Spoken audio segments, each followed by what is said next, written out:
Okay. Hello mga ka-no-sleep. Ano? Ka-no-sleep. Paano? Ka-no-sleep.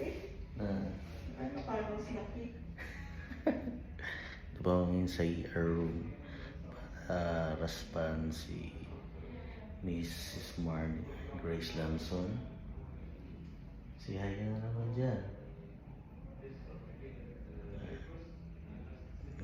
Habang naghihintay kami ng OB niya, pangungulit muna ako dito sa asawa kong makulit. Maliit ang ilong. Kita niyo po gano'ng kalaking butas. Kasya yung dalawang Grabe ka Kasya naman. yung dalawang daliri. Malit na. Malit lang yung daliri mo. Yung sa'yo nga eh. Tingnan mo nga sa'yo. Oh. Ang sikip. Ilong ba yan? Yan na si baby namin. Kukunin na siya mamaya. Ingat ka dun sa heaven, baby, ha. Bantayan mo kami lagi ni mama. Bye. Love you, anak.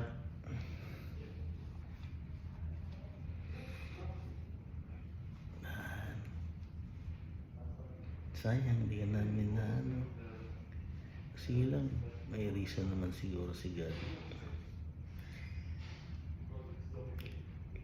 Basta, ingat ito na. Bantayan mo kami lagi. Love you, nak. Bye-bye.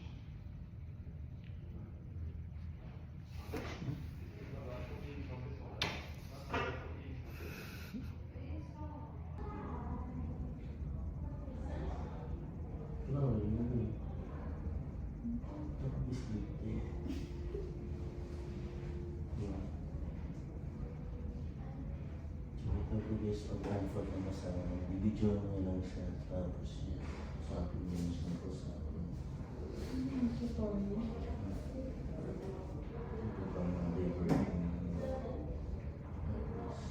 dito mo lang siya. Yung ilaw. Nagbisit na nga ako eh. Yung ilaw. Lord mo yung kanya. Hindi na ako na sobra na yung diversion.